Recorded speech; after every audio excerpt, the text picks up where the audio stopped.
Part 2, Chapter 10, Vanished. They ran together through the mountain forest, Halima and Kikoy, he leading the way and she a few yards behind. Running was awkward at first for Halima. Huge leafy branches slapped her face, coming from nowhere. Bounding through the steaming jungle until she dripped with clean sweat felt good, though, for it cleansed her of worries and regrets.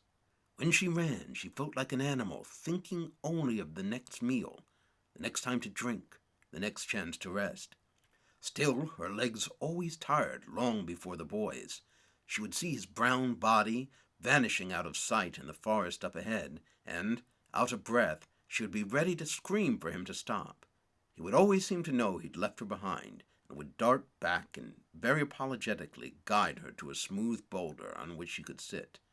Kikoy was only 10, 5 years younger than Halima. His broad chest was small, but lean and muscular. Although his gait and bearing were proud, his manner was shy. He never met Halima's eyes directly, and he always addressed her respectfully as Little Mother. At one of their rest stops, Halima sat on a stone, stretching out her weary legs while the youngster squatted beside her, preparing his small bow and arrows. "I saw the droppings of a hare. I will try to catch it, so that you have something to eat tonight, Little Mother," the boy informed her. Head bowed, he concentrated as he struggled to fit the notch at the back end of the arrow into the string. He fumbled for a moment, hands shaking, and wiped a dribble of perspiration from his forehead. Halima realized he was quite nervous. "Kikoy," she called to him.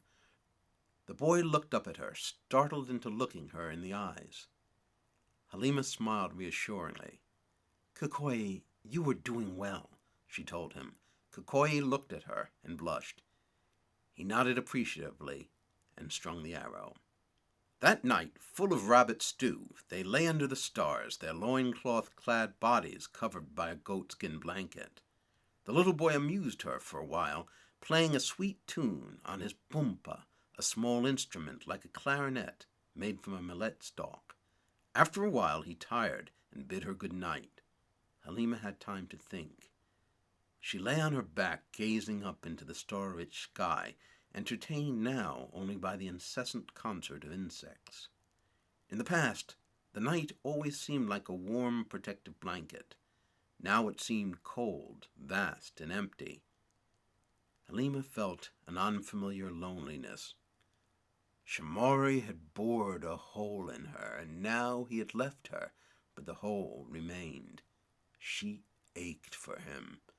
She'd heard of people who had suffered, through battle or accident, the loss of a limb, and yet still they would feel pain in their missing hand or foot long afterward. They would reach for the aching limb again and again, and each time be surprised by its absence. This is how much she ached for Shamari. She knew she would never see him again, but in her mind, so wise, and yet in so many ways a child still, she imagined bright fantasies in which he returned to her, a party of the Abaka appearing at the fire, Shamari in their lead, telling her that she was welcome among them again. Or Shamari, spear in hand, telling her he had forsaken his throne and was hers forever. She felt Shamari holding her, embracing her, telling her he loved her. She saw these images with such clarity that as each mirage vanished in turn, yielding to darkness, she wept with loneliness. "Little Mother," whispered Kikoy, "are you awake?" Halima sat up. To her surprise, she saw the small boy was sitting up too, also staring at the stars. She thought he had been sleeping, but now she realized he was as restless as she was. "What is it, Kikoy? Is it true that you know many stories?" "I know a few." The lad looked down and said diffidently, "When I was small, if I was afraid, my mother would tell me stories to put me to sleep." Then he added hastily, "Not that I'm afraid now, but I thought it would help to pass the time." Halima smiled. Happy to escape her troubled thoughts, she agreed, and ran through all the many fables her family griot had told her. trying to find one that would suit the tastes of the young boy. "Would you like me to tell you about the master of the caravan we are going to meet?" she asked. Kikoye nodded eagerly, scooting closer to her. "Well," Halima began, "Kemu, whose name means quiet warrior, is sung of in many legends. He is a merchant whose caravan has traveled from the deepest lands of the south and across the deserts of the north. No one knows where he was born. Some say he was the son of a great king, others that he was the bastard child of desert thieves. But the stories all say that he is the bravest of the brave and the cleverest of men. And on his journeys, many times, he has helped people in danger, and he defends the unfortunate." Kikoye nodded reverently. Halima could see he was enthralled already. So Halima told him the story of Kemu and the great Jen. The caravan of the great merchant Kemu was crossing the desert, and after a sandstorm they became lost. They came to a city they had never visited before. Kemu told the other merchants of the party, "Let us enter this city and see what goods we can trade with the men who dwell here." But the great merchant Kemu did not know that this was the city of the Jen, the city of magicians, and only those versed in sorcery were permitted to enter. As they wandered the marketplace, they saw many strange things for sale: a magic device that told north from south and east from west, a glass through which sand fell, counting off the passing of hours, a metal pipe through which far things seemed near. One of the merchants marveled at the strange devices and said, "What are these wondrous things?" The people of the city knew immediately that the men were outsiders and dragged all the merchants away. They were taken before the great Jen, the ruler of the city, who told them, "Do you not know that you are in the city of the Jen, and no mortal men may enter here upon pain of death? Now you must die, and we must eat your souls." Kemu and the other merchants dropped to their knees and pleaded for their lives, but the great Jen said, "You must all perish. Ordinary men may not steal the wisdom of the Jen." That is when wily Kemu stood up and laughed heartily. The great Jen looked in surprise at the merchant, wondering if he were mad. "What are you laughing at, mortal?" demanded the wife of the Jen, who sat by him on the dais. "Why, laughing at all of you," said Kemu, pointing at the court of the great Jen. "You Jen are no wiser than mortal men." The great Jen turned purple in rage.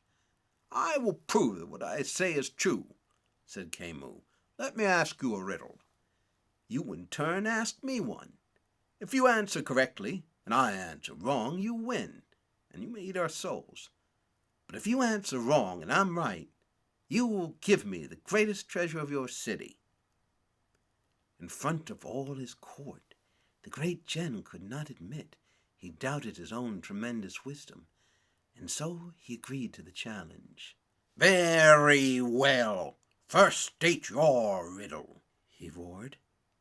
And Kemu said, "I can vanquish entire villages without pity, but the humblest woman can master me in her house. I can spread myself from one end of the forest to the other, yet one man can carry me. I breathe and feed, live and die, yet I am not a man, I am not an animal. Who am I?" The great Jen heard the riddle and stroked his jaw uncertainly. He said, "I must have until tomorrow to answer your riddle. Now let me tell you mine. I bear 4 legs, 4 arms, 4 eyes, and 4 ears, and 2 hearts beat within me. Tomorrow I will roar in pain, yet it will be my happiest day." Kemu thought and thought, but he did not know the answer. And so he told the Jen, "Tomorrow I'll give you my answer." And so the men were held prisoner overnight in the city. All night long Kemu puzzled over the riddle of the Jen, but But the solution eluded him. So he crept into the bedchamber of the great Jen, where the ruler slept with his wife. And in the darkness, the great merchant, who could imitate any voice having heard it but once, spoke in the woman's soft tones. He whispered, "Husband, I cannot sleep. Please tell me, what is the answer to the riddle you asked the mortal?" And, eager to sleep, the king of the Jen replied, "Foolish wife, do you not know? If I have 4 legs, 4 arms, and 2 hearts beat within me, then I am a pregnant woman. And I will scream tomorrow when I give birth, but it will be my happiest day, for I will have a new child." "Thank you, husband, for now I can rest in peace," whispered Kemu in his tiny voice. Triumphantly, he appeared before the great Jen the next day, and he told the great Jen, "I know the answer to your riddle. Any fool would know it. A woman full with child." The great Jen frowned in anger. Kemu told him, "And you know the answer to mine, king of the Jen?" The great Jen, reddening with shame, admitted he did not know. And Kemu laughed and said, "Who can destroy an entire village, yet be mastered by one woman in her home?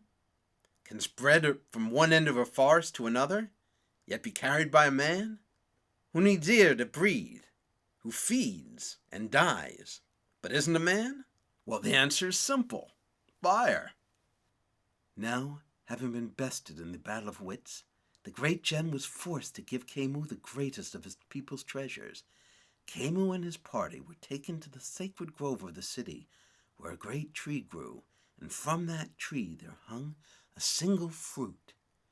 Said the great Jen, "This is the tree of wisdom, and every 1,000 years from it grows one fruit, and in this fruit lies a single seed, the seed of hope, and where the seed is planted, a golden age will spring up."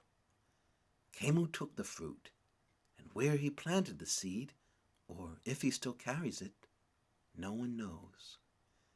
When Halima finished her story, she looked over at Kikoye and saw that the boy was fast asleep, his head on her shoulder. Halima sighed. "Perhaps I'm not alone after all," she said to herself. "Now I have a little brother." She snuggled up next to the lad and went to sleep. By the next day, the pair had climbed down through the secret mountain pass and out through the maze of tall bamboo stalks and prickly nyika bushes that concealed its entrance. In a few more hours, they were well on their way to the knoll where Shamari had told the boy to wait for the caravan.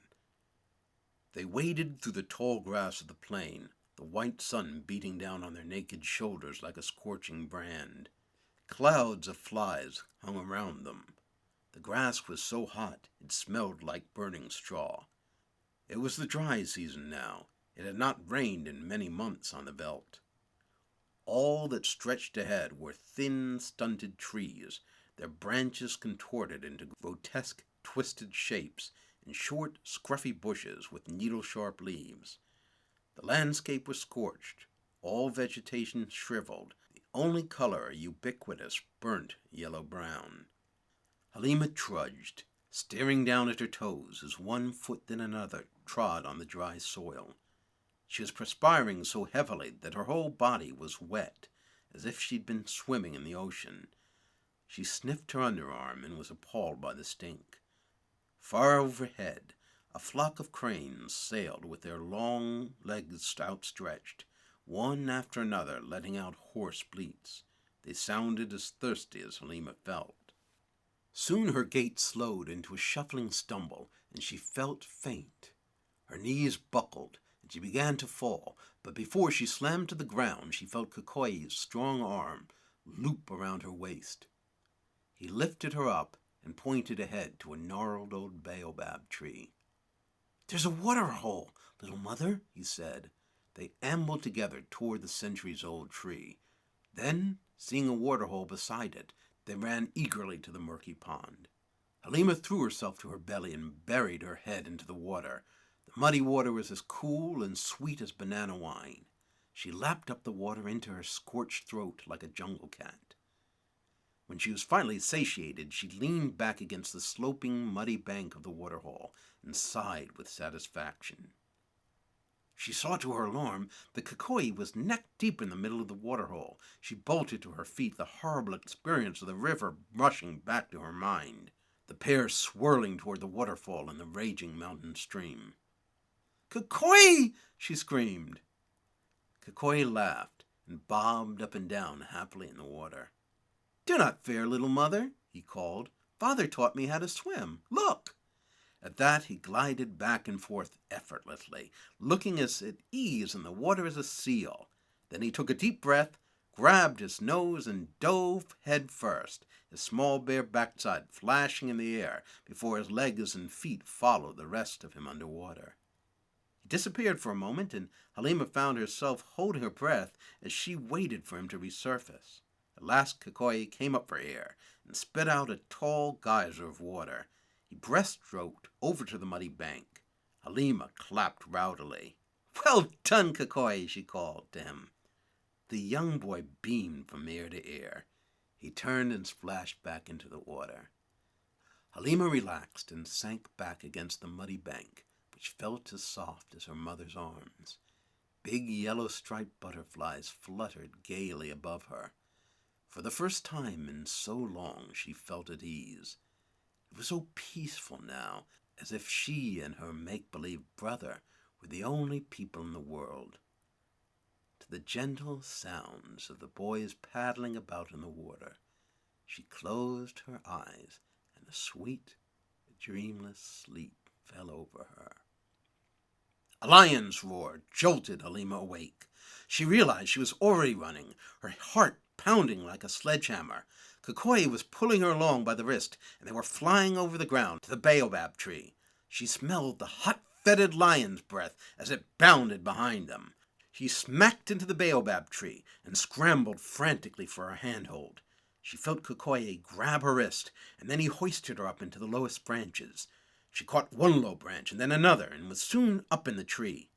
As the lion roared again, Kikoi scampered like a monkey up the tree after her. Panting, her lungs burning, Halima looked down to see a tremendous lion hurl itself against the tree, its mouth yawning wide and its jagged teeth gleaming. Halima shrieked and almost toppled from the tree. Kikoi, his eyes wide with fear, caught her shoulders just in time. The lion reared up on its hind legs and dug its monstrous claws into the tree. It craned its neck and leered hungrily at them. Halima shrieked again and broke free from the boy. She struggled to her feet and stood tottering on the branch. "It can climb! It can climb!" she screamed, reaching for a higher branch. The boy pulled her gently down and pointed. "He must be sick or injured. See, he cannot reach us," he said. Halima squatted back down on the branch tentatively. Below them, the lion dropped to all fours and snarled in fury. Halima tried to fight back her fear. She felt the momentary panic retreat, and after about 5 minutes, her heart settled down and she could breathe again. The boy squatted next to her, shielding his hairless, still uncircumcised photo from view. He was still soaking wet and shivering either from cold or fear or both. Below them, the lion paced impatiently around the tree. He indeed limped badly, just as Kikoi had suggested, as if his hind legs had been trampled upon by an elephant. "Where is your spear? Where is your spear?" Halima whispered conspiratorially, as if the beast could understand them. Kikoi pointed grimly to the waterhole 20 long yards away. Squinting into the bright sun, Halima could see the spear, the bow, and the arrows neatly laid out on the banks of the waterhole, along with the boy's loincloth. When she turned back to Kikoi, his eyes were full of tears. "I ran like a coward," he wept. "I betrayed the name of my father." Halima sternly took the boy by his narrow shoulders. "You saved my life, Kikoi. You protected me. That is what your father told you to do." The boy straightened up a little and wiped away a dribble of snot with the back of his hand. He nodded. Halima peered down through the branches at the giant beast. "Maybe he'll go away," she suggested hopefully. Kukoi shook his head. "Not with an empty belly." The sky grew dark, and the lion lay down, nestled against the base of the tree like a faithful dog. Halima and the boy crouched down together in the baobab. Against the cold night breeze that whistled through the branches, they embraced each other, trembling. They were crouched in the nook of the big old tree, and fairly safe from tumbling out. But every few minutes Halima would wake with a start, heart pounding, convinced she was falling, and she would clutch the branch above her with a death grip. The boy would at times cry out and clutch her closer, and she knew he too was in the throes of man's most ancient of nightmares, the falling down dream we inherited from our tree-dwelling ancestors. A cock crowed, announcing the coming of morning. Halima opened her eyes and realized Kukoi was shaking her with excitement.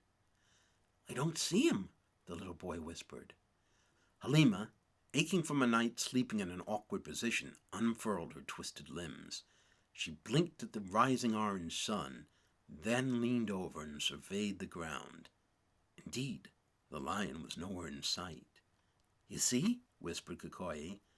Halima scanned the nearby countryside, which was clear and open except for a few scraggly bushes. "But you said he would not leave," she said warily.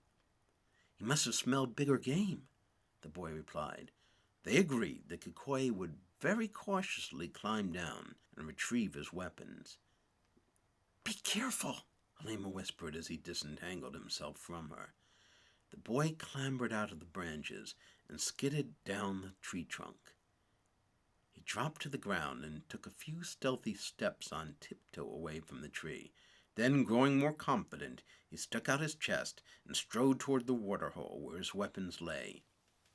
Halima watched him like a mother hen looking out for a chick on its maiden flight. His narrow, bare backside got farther and farther away as he approached the waterhole. Halima began to breathe easier. It was over at last. Then, on the right, in the periphery of her vision, a shadow moved.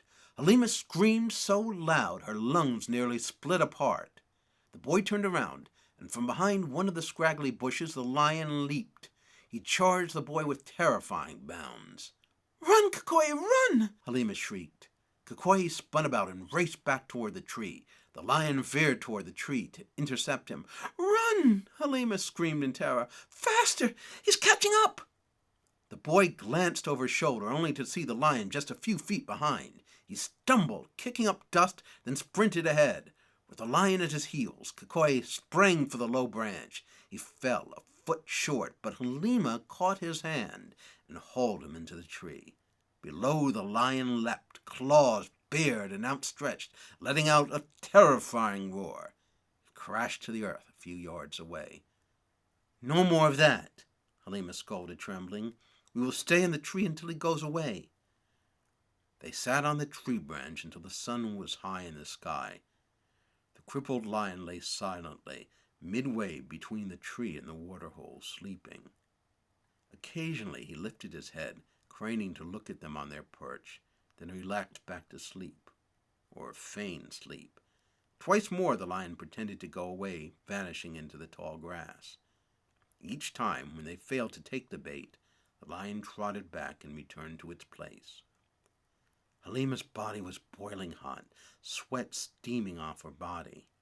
Having gone without liquid for a solid day now, she and the boy watched enviously as the lion knelt from time to time beside the waterhole and leisurely lapped up water. She ran her tongue over her parched lips, recalling how good that water tasted. Beside her, Kukoi eyed the waterhole. He looked as if, maddened by thirst, he might at any moment fling himself down toward it. And indeed, which would be worse, to be swiftly disemboweled by the lion, or to die slowly of thirst in this tree and be picked apart by vultures? Above them, the winged scavengers were already making slow circles in the sky, patiently awaiting the outcome of the contest. She looked at the lion and remembered an old fable about the chief's son and a lion. The youth had been set upon by a lion out in the woods. The chief's son had escaped home to his village, but somehow the lion, over miles of hills and rivers, trailed him to his village. House to house the lion searched for the youth, whose blood it had tasted. And the villagers, who loved the boy, offered the lion the meat of slaughtered goats and rams and finally their own children. But the lion only wanted that particular young man, and though every warrior in the village plunged his spear into the lion, it would not die until at last it ate the unfortunate young man. The story had seemed so grim and melancholy to her, but the royal griot had explained to her, and she understood. There is such a thing as fate. One cannot escape one's destiny. She looked at the boy beside her. He looked as if he might keel out of the tree from dehydration at any moment. I do not accept that it is our destiny to die here, she thought, sticking out her lower lip defiantly. She took Kikoye by the arm, and though by now her throat was so parched, it was painful for her to speak, she called to him. Kikoye, the proverb says that for every cage there is a key. We must find that key. The two-stranded travelers thought and schemed and strategized, and together they came up with a plan. Halima would climb around the back of the tree, take a broken branch, and shake it in the lion's face, harassing it until the lion was fully distracted. In the meantime, Kikoye would climb gingerly down from the tree. Fast as his stiff legs would carry him, he would run and retrieve his weapons, then shoot the lion dead with his bow. That was the plan. Kikoye, newly energized now that they had a goal, climbed up into the baobab and found the perfect branch, straight and strong, dry but not brittle. Using all his weight, he managed to snap it off cleanly. Halima watched him skid quickly down to her, like a sailor descending from a crow's nest. The boy sheared away some of the jutting twigs, fashioning the branch into a small club.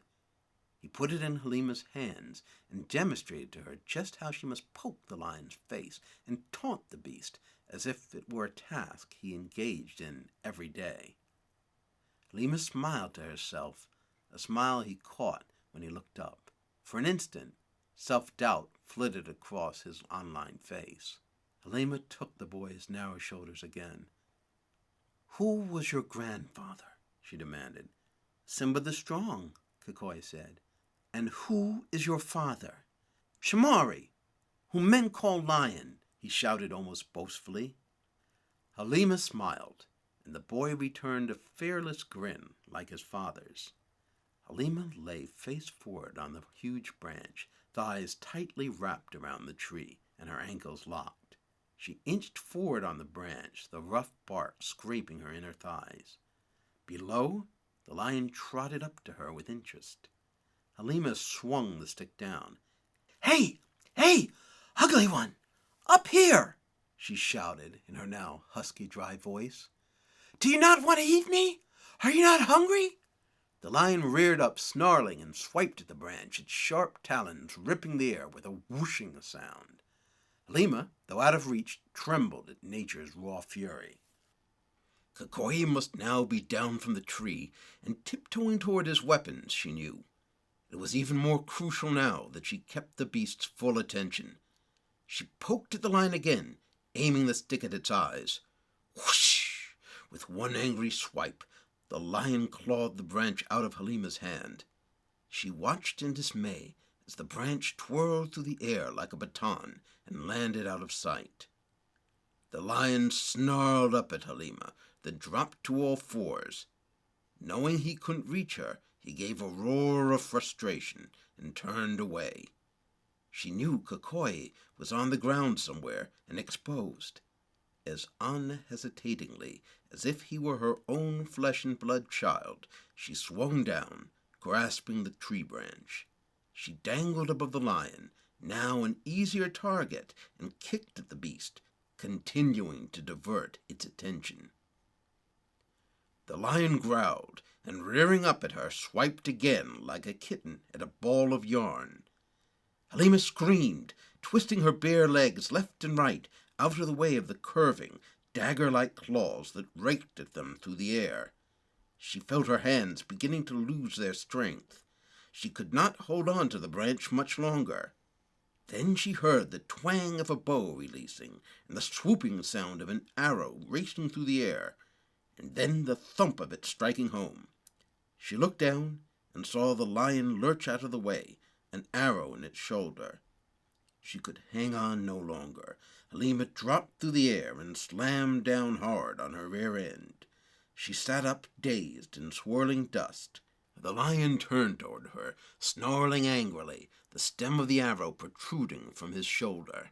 She scooted backward in the dirt as the lion bit away the arrow in contempt, then slunk toward her.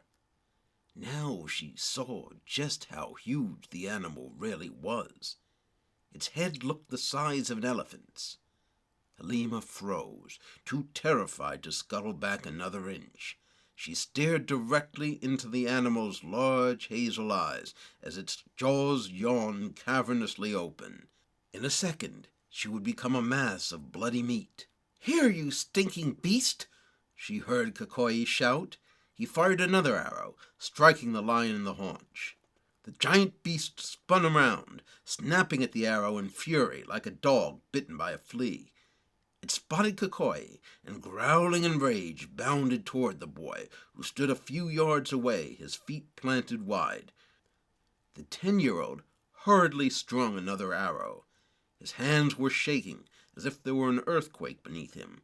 "He'll never make it," Halima thought. She covered her mouth and screamed as she saw the lion leap and sailed through the air toward the young boy. Kukoi let loose a third arrow, and the lion crashed down, shot between the eyes.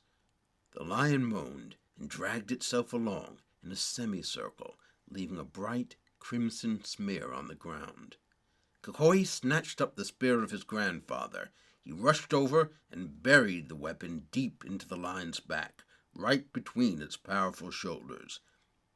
He sank his small, bare foot into the lion's thick, tawny fur and wrenched out the gory weapon. Then he hurled the spear again into the writhing beast. He did this 3 more times until the predator's death throes began. Then he backed away. Halima knelt watching. She could not see the boy's face as he backed toward her, but his shoulders were heaving. He stopped and stood stock still, looking on as the lion choked, shuddered, and then died.